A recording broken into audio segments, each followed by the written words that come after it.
If you remember, we said that at every instance within that pattern of going from the sun to the plant to the rabbit to the fox, each of those entities, they held a certain amount of energy in them. They stored some of that energy in them. That's a measure of what's called free energy. So free energy is the amount of usable energy. So this is the free energy is the amount of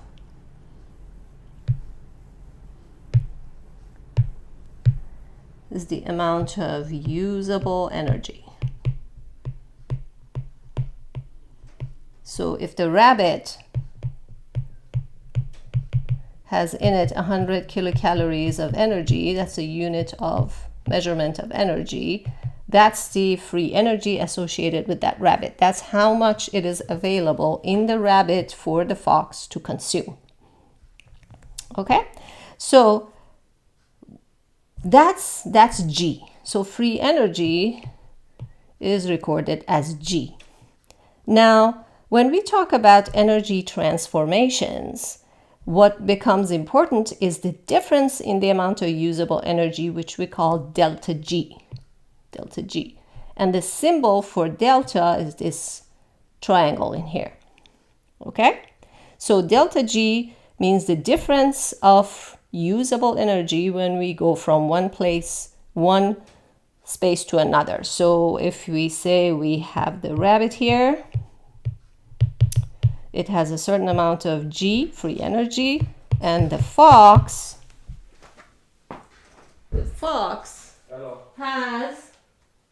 has a certain amount of energy. Okay, so when we go to the rabbit, from the rabbit to the fox, we have 100 kilocalorie, we have 10 kilocalorie. So there is a drop in the amount of free energy. And what is the delta G here? That's the difference. And the delta G is 90 kilocalories, right? It's the difference in the amount of energy associated with the rabbit and the fox. Okay, so how's that related to second law again? Energy transformations are never 100% efficient.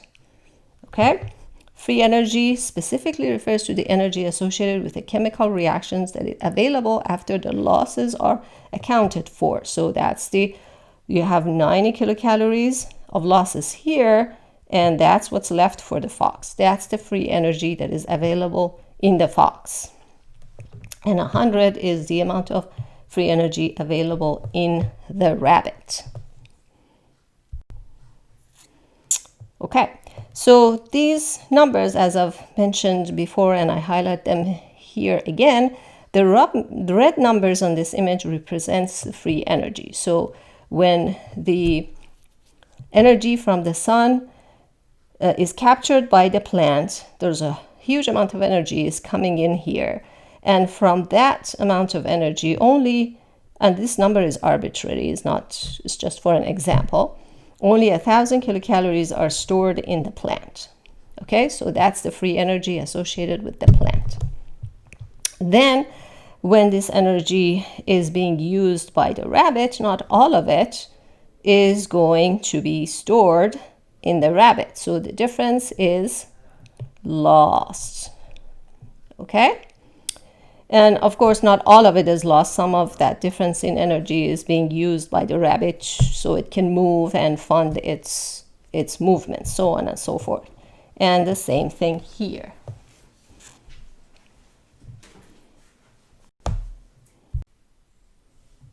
So the reason we're learning all this stuff about energy is because we're interested in knowing how cells, living beings, process energy. Now, so we're going to talk about metabolic pathways. Metabolic pathways are basically chemical reactions that happen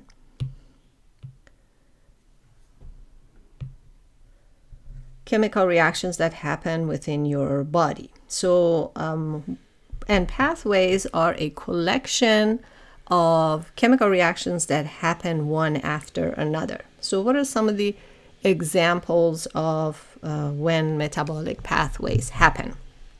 So for example, when you eat a piece of meat,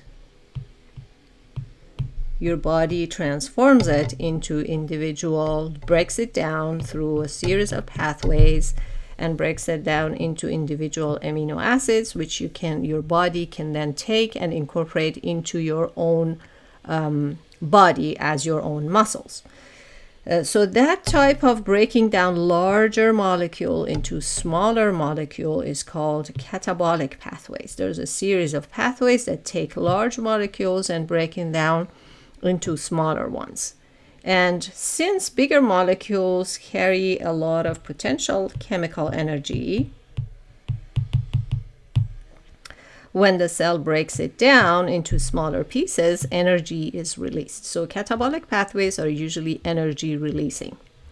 Then we have, so when you get these amino acids, your body is going to take those many amino acids, and then it's going to, and that's amino acids just one example. It's going to take all of these and through a bunch of various reactions, it's going to make you one big polypeptide, which is those big proteins that you've been learning about. This, when you go from smaller molecules to larger molecules, you go from individual molecules that don't have a lot of energy to this huge molecule that has a lot of potential energy in it. So therefore, the cell has to put in energy in order to make, let's say, your muscle cells from individual amino acids.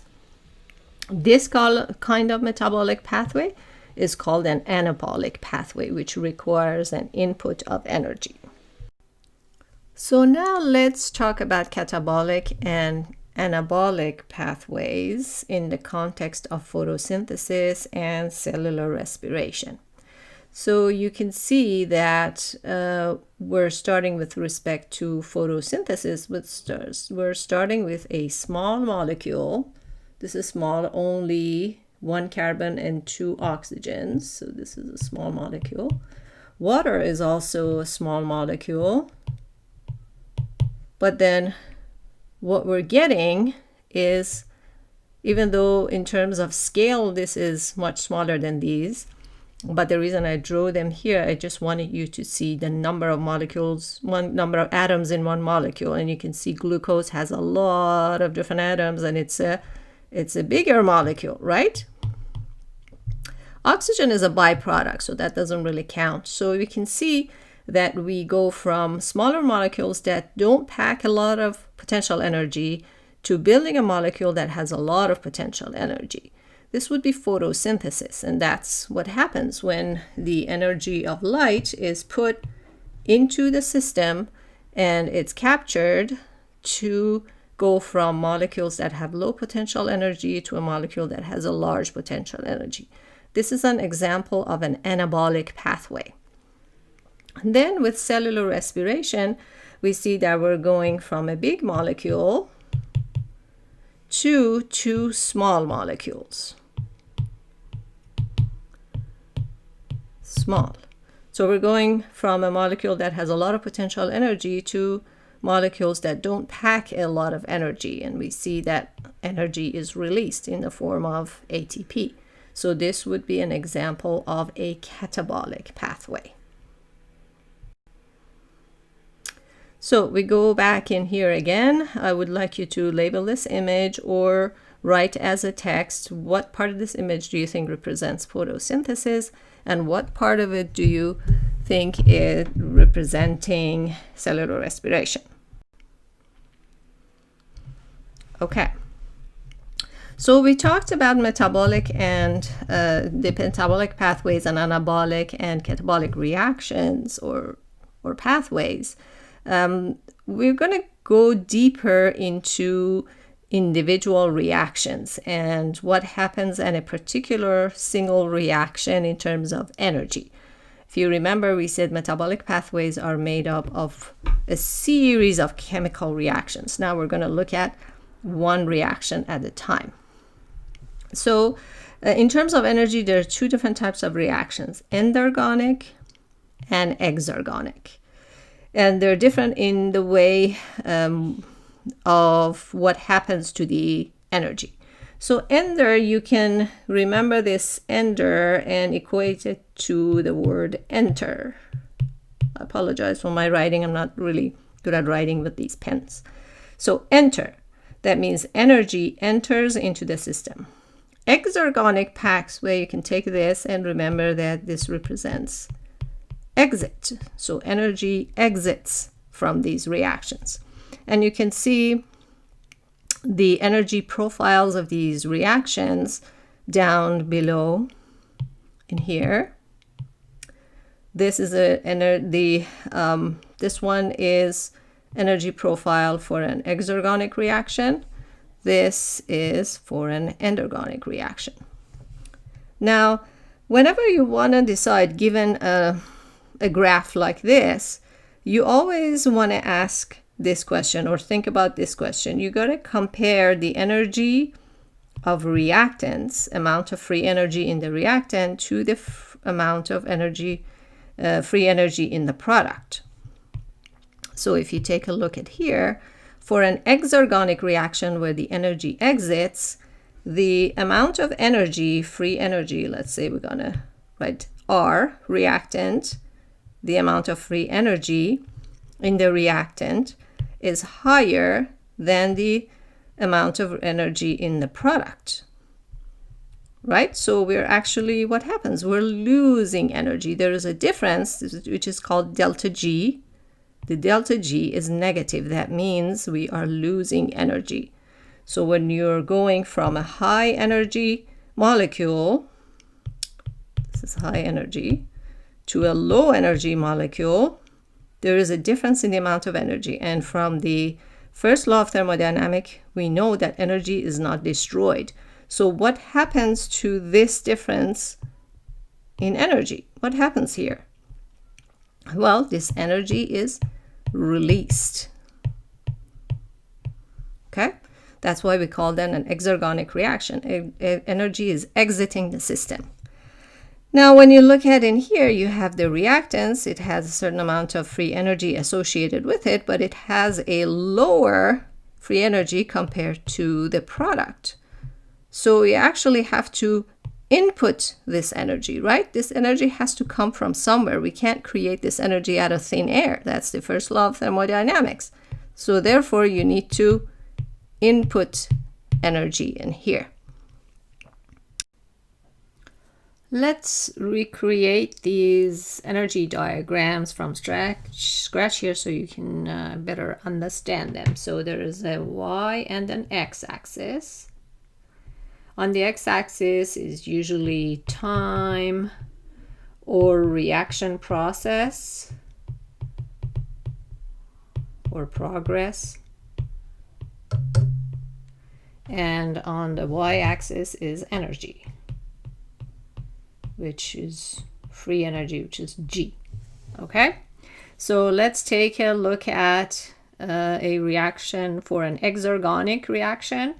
With an exergonic reaction, you have a product that has a lower energy level than the reactant. So this is the reactant, that's the product, and the product has a lower energy level than the reactant. So then this energy difference, what happens to this energy difference, which we call it delta G? Now, from the first law of thermodynamics, we know that energy cannot be destroyed or created. So this energy difference is not going to be destroyed. So it's going to be released. So therefore, this is an exergonic reaction because the energy is exiting. Okay, now let's take a look at a similar graph with the same x and y axis for an endergonic reaction. And an endergonic reaction, the product has a higher energy level than the reactant. So again, this energy difference, where is it coming from? We really cannot create energy from scratch. It has to come from somewhere. So therefore, the energy needs to be put into the reaction. So energy enters the system. So that's an endergonic reaction. So whenever you've been asked to determine whether a reaction is exergonic or endergonic, always compare the free energy of the product with the reactant. If in the product you're getting less energy, less free energy, then the difference is being released. If you're getting a product that has higher energy, then that energy needs to be input into the system, because you really can't produce this energy from nothing. So let's talk about endergonic and exergonic reactions in terms of photosynthesis and cellular respiration. Obviously, these are pathways, but we can also talk about in general. Not only we can assign endergonic and exergonic with specific reactions, we can also talk about it in terms of pathways. So photosynthesis, let's take a look at what happens. You're starting with CO2 and water, which are smaller molecules. So these are small compared to glucose, which is a bigger molecule. Now, it may look like in terms of scale that this glucose is smaller than CO2 and water, but in actuality, it's much, much larger. I've just drawn them like this so you can see what atoms are there. So we are going from two small molecules that are lower free energy to a bigger molecule that has a higher free energy. So therefore, photosynthesis requires an input of energy. So when energy enters into the system, we say that this pathway is endergonic. With respect to cellular respiration, it's flipped. So we get a bigger molecule and we're going to divide that, break it down into smaller molecules. So the products have lower free energy compared to reactants. So then what happens to the energy? It's not going to disappear. It's not going to be destroyed. It's actually going to be released. So energy exits, and actually some of that energy is used to make ATP.